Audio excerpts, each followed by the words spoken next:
Number 140 140 सम्मत्चरिं खंडे दुरिम दुचरिं फालिति तिन्निपवाओ संपहि पुव्यगुणसेढीनं संपह्य पुव्यगुणसेढीनं सीसेय चरिमेय।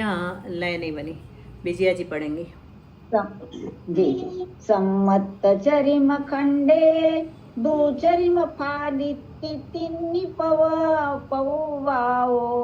संपह्य पुव्यगुण सेढ़ीनम सीसेय चरिमेय। तिन्नी के बाद क्या लिखा आपके में? ती के बाद तिन्निपवाओ। हाँ यही है ना, तिन्निपवाओ। जी जी हाँ ठीक है। सम्मत चरिम गलत पढ़ा खंडे। क्या दीदी मैंने कुछ? हाँ पव्वाओं में थोड़ा कुछ और सुनाई पड़ा। चलो पारुल तुम भी पढ़ लो। सम्मत्चरिम खंडे दुचरिम फालिति तिन्निपवाओ संपिह्य पुव्यगुण सेढीनं सीसेय चरिमेय। सेढ़ीनम सीसेय चरिमेय। सम्मत चरिम खंडे यानी सम्यक्त प्रकृति के अंतिम स्थिति कांडक के द्विचरिम फालितक दीयमान द्रव्य, जो दिया जाने वाला द्रव्य है। कहाँ तक? सम्यक्त प्रकृति के अंतिम कांडक की जो द्विचरम फाली है वहाँ तक जो द्रव्य दिया जाने वाला है उसके 3 पर्व हैं। तिन्निपवाओ संपह्य पुव्य गुण सेढ़ीनम सीसेया। पहला तो है वर्तमान संपह्य, मतलब वर्तमान समय के गुण श्रेणी शीर्ष तक, और पुव्य यानी पूर्व गुण श्रेणी शीर्ष तक, और चरिमेया उपरितन स्थिति के अंतिम निषेक तक।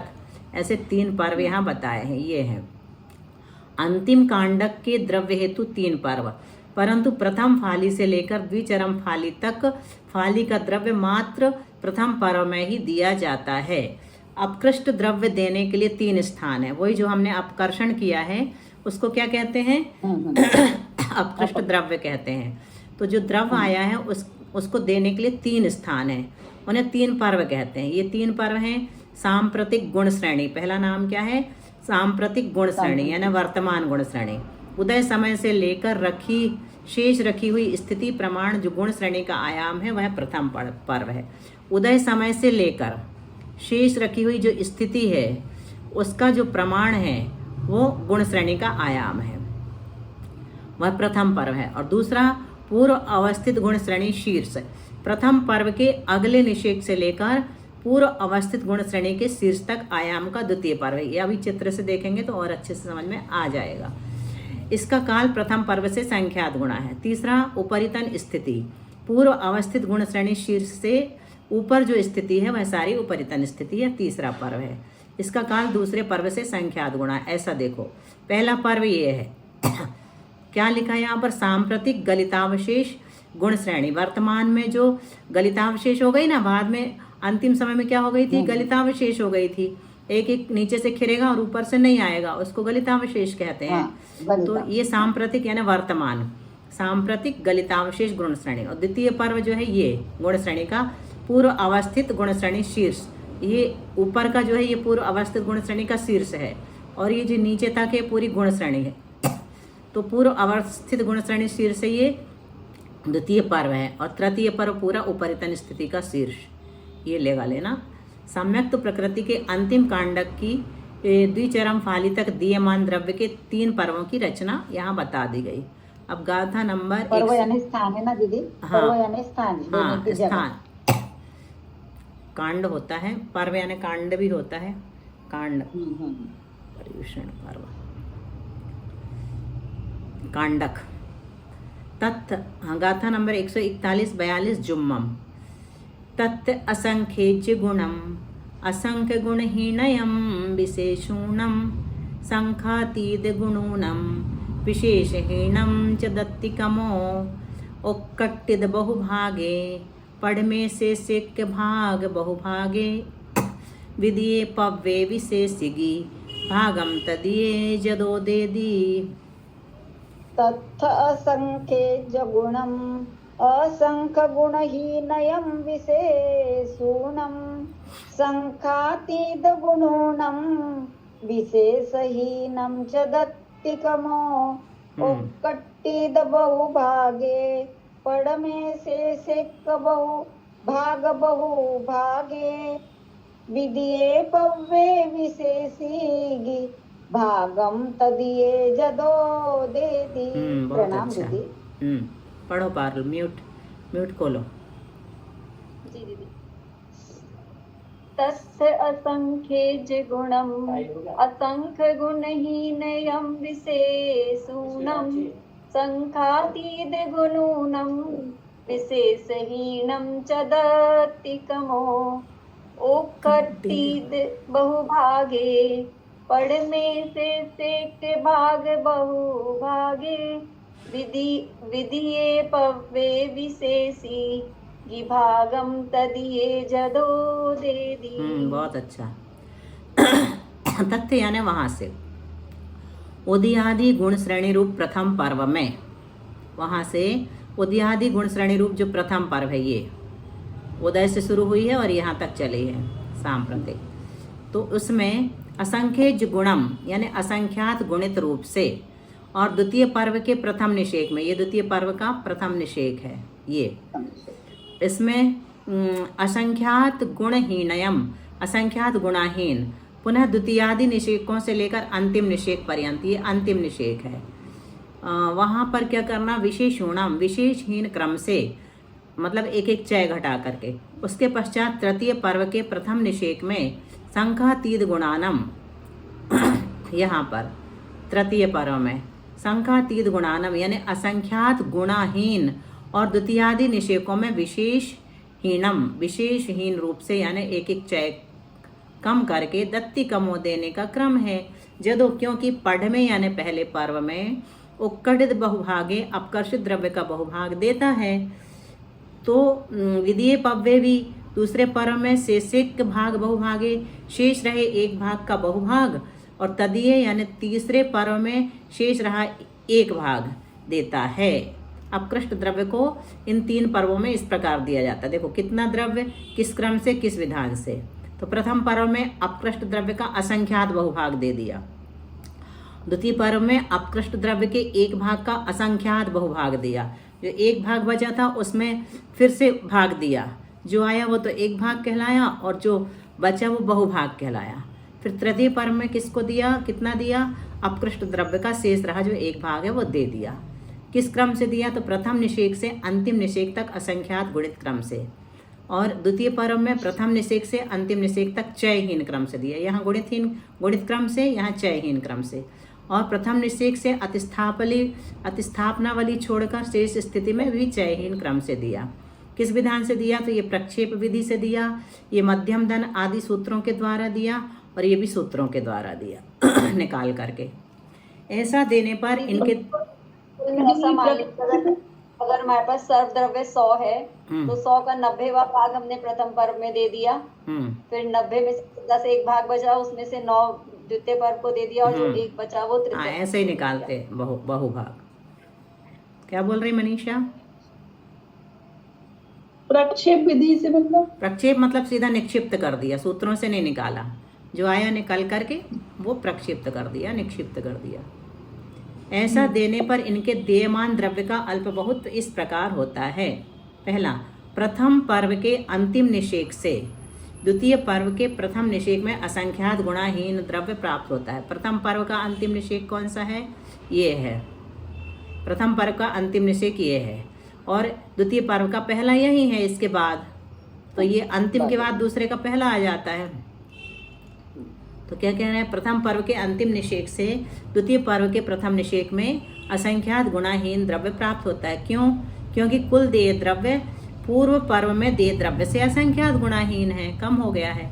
द्वितीय पर्व का आयाम प्रथम पर्व के आयाम से संख्यात गुणा बड़ा है। और क्या कहा, द्वितीय पर्व के अंतिम निषेक से, दूसरी पर्व का अंतिम जो है उससे तृतीय पर्व का जो प्रथम निषेक है उसमें असंख्यात गुणाहीन द्रव्य प्राप्त होता है। क्यों? क्योंकि कुल देय द्रव्य पूर्व पर्व में देय द्रव्य से असंख्यात गुणाहीन है। फिर तृतीय पर्व का आयाम द्वितीय पर्व के आयाम से संख्यात गुणा बड़ा है।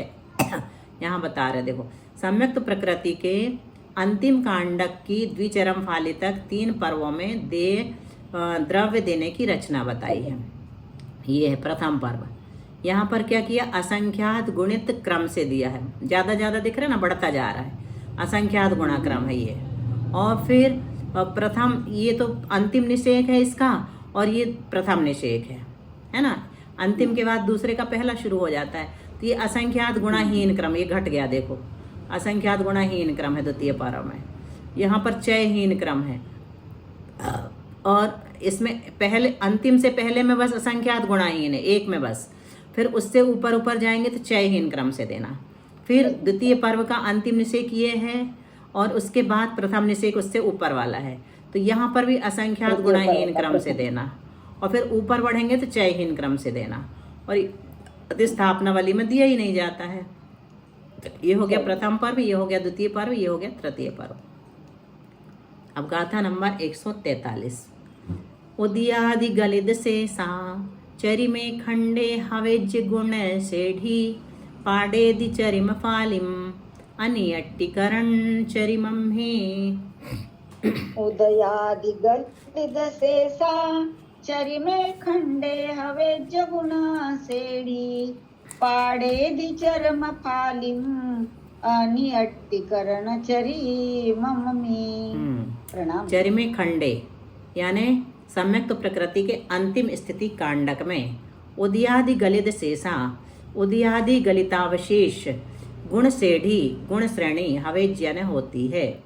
अनियट्टिकरम चरिमं ही, अनिवृत्तिकरण के अंतिम समय में चरिम फालिम, अंतिम फाली का पतन करता है, मतलब वो भी समाप्त हो जाती है, अंतिम कांडक की फाली के पतन का काल।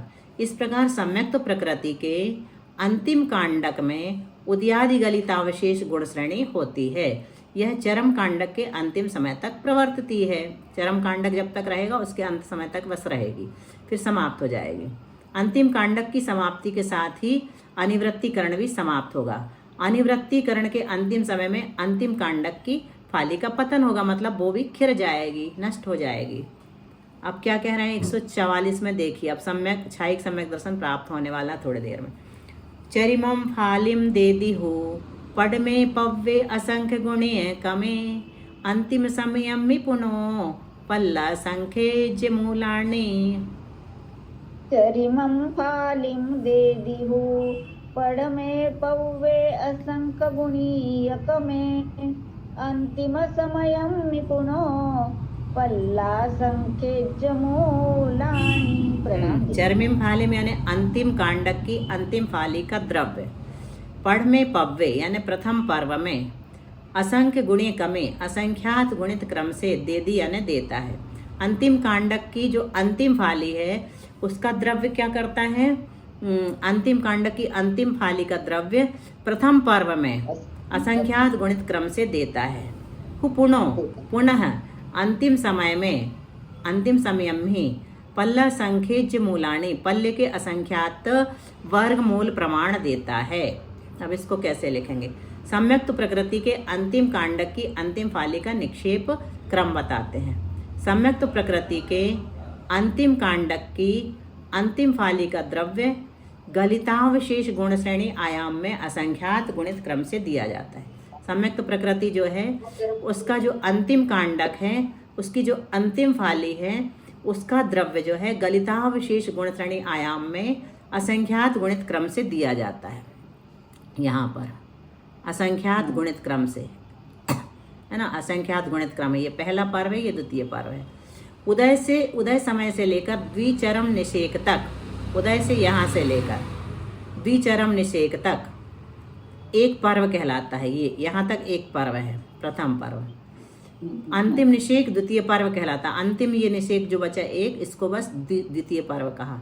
वहाँ द्वितीय पर्व में बहुभाग द्रव्य दिया जाता है। ये द्वितीय पर्व जो है इसमें क्या किया, बहुभाग द्रव्य दिया। प्रथम पर्व में एक भाग द्रव्य दिया जाता है, इसमें एक भाग देते हैं और इसमें पूरा का पूरा बहुभाग उठा करके दे देते हैं। ये उदयादि गलितावशेष गुण श्रेणी है। अंतिम कांडक की अंतिम फाली का द्रव्य। यहाँ शेष रहा सम्यक्त द्रव्य। पढ़ो विजया जी, क्या लिखा है जी। 1.5 गुना हानि, कुछ कम 1.5 गुना हानि समय प्रबद्ध गुणित असंख्यात समय प्रबद्ध। गुणित बोल दो, कुछ कम 1.5 गुना हानि गुणित समय प्रबद्ध डिवाइडेड बाय 7 ख गुणित 17। तो क्या कह रहे हैं, क्योंकि अधः गलन निषेक एवं गलितावशेष आयाम के निषेकों को छोड़कर अभी भी बहुभाग द्रव्य उपरितन स्थिति में है। अधः गलन निषेक जो गुण श्रेणी के गलते जा रहे थे ना नीचे नीचे, वो अधः गलन निषेक कहलाते हैं। और गलितावशेष आयाम के निषेक जितने भी हैं उनको छोड़कर अभी भी बहुभाग द्रव्य कहाँ है, उपरितन स्थिति में है, जिसका घात इस अंतिम फाली में किया जा रहा है। तो सम्यक्त द्रव्य बटे क्या लिया, मूल यानी प्रथम वर्गमूल का गुणित असंख्यात। इसी प्रकार यहाँ सम्यक्त द्रव्य गुणित वर्गमूल गुणित असंख्यात ऋण 1, फिर बटे में क्या किया, वर्गमूल गुणित असंख्यात। प्रथम पर्व में देय द्रव्य, द्वितीय पर्व में देय द्रव्य। यहाँ पल्ले का प्रथम वर्गमूल गुणित असंख्यात भागहार है। पल्ले का प्रथम वर्गमूल ये मुंह कहलाएगा और गुणित असंख्यात ये क्या है, भागहार है। नीचे दिया ना पल्ले भागहार की जगह। यह प्रथम पर्व का देय द्रव्य उदय निषेक में स्तोक, उससे असंख्यात गुणा द्वितीय निषेक में, ऐसे उत्तरोत्तर द्विचरम निषेक तक दिया जाता है। द्वितीय पर्व में देय द्रव्य एक निषेक में ही दिया जाना है, सो वह पूरा ही यहाँ निक्षिप्त किया जाता है। अब यहाँ तक ये वाली फाइल पूरी हो गई। अब दूसरी खोलते हैं। अंतिम कांडक की अंतिम फाली का द्रव्य।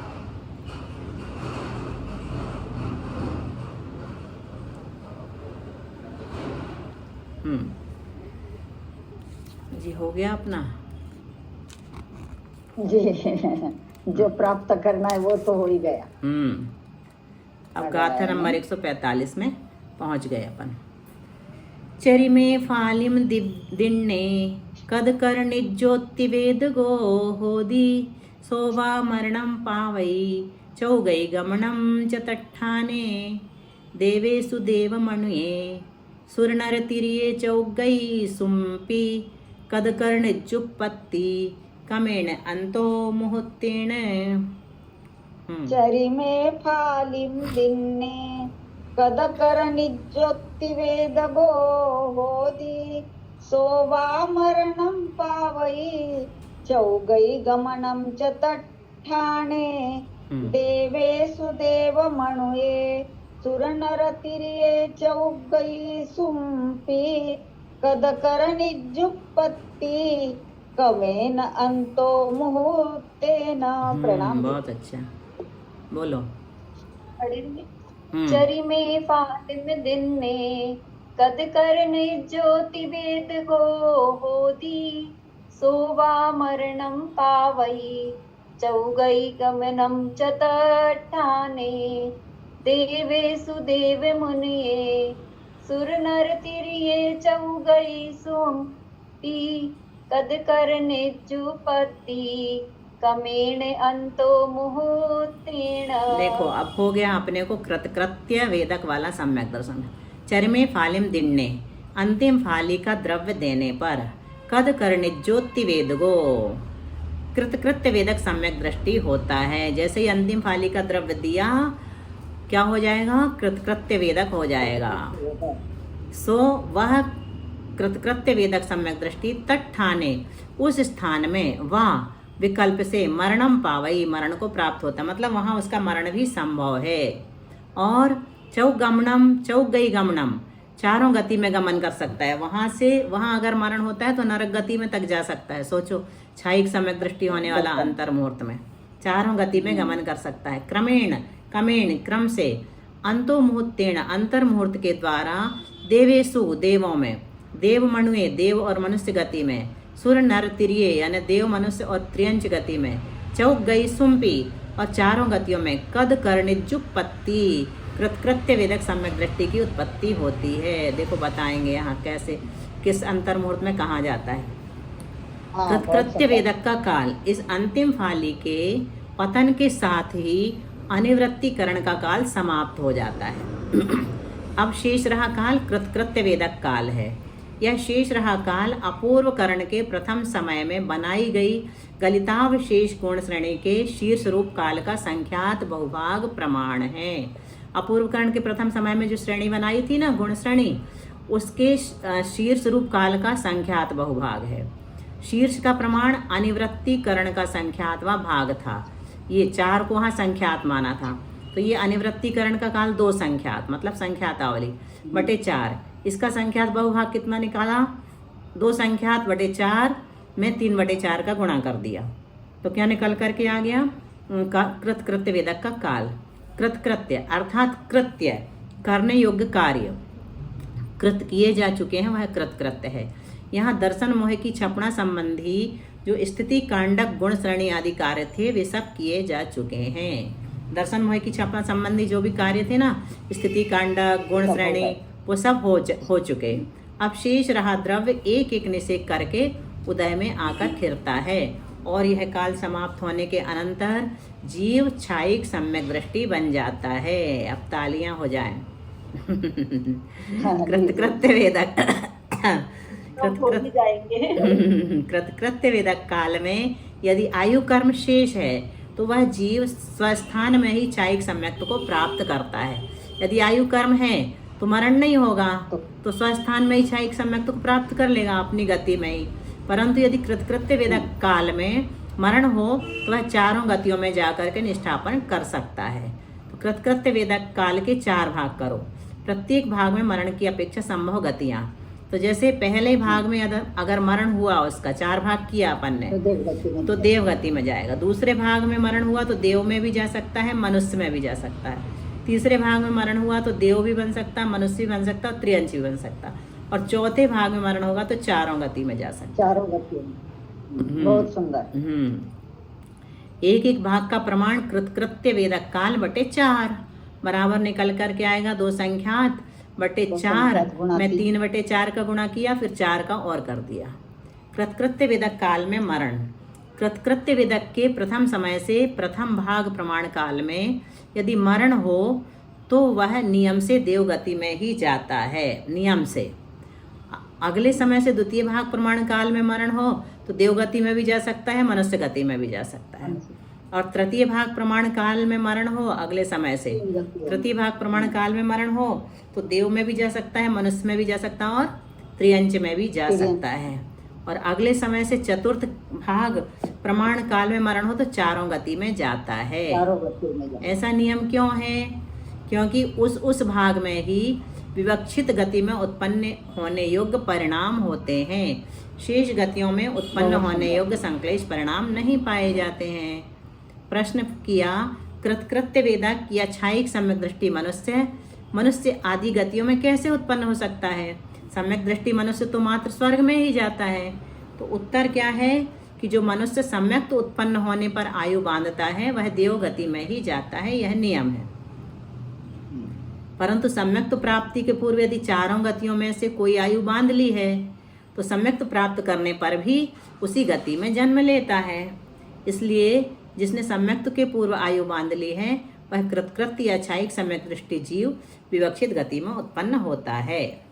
सम्यक्त सहित नरक त्रियंच मनुष्य में जन्म। यदि त्रियंच या मनुष्य गति में उत्पन्न हुआ तो नियम से भोग भूमि में ही उत्पन्न होता है। और सम्यक्त सहित भोग भूमि में जन्म कृतकृत्य वेदक या छायिक सम्यक्ति ही ले सकता है।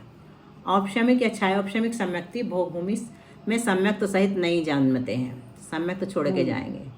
यदि नरक तो छूट जाएंगे, है ना दीदी? हाँ, यदि नरक गति में उत्पन्न हुआ में तो मरण है, उपशम काल में तो मरण होगा ही नहीं, प्रथमोपशम में तो प्रथमोपशम में नहीं होता।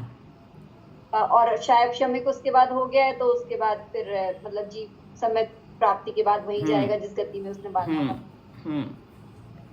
यदि नरक गति में उत्पन्न हुआ तो नियम से प्रथम नरक में ही उत्पन्न होता है। नरक में सम्यक्त सहित जन्म कृतकृत्य वेदक या छायिक सम्यक्ति ही ले सकता है, अन्य सम्यक्ति नहीं।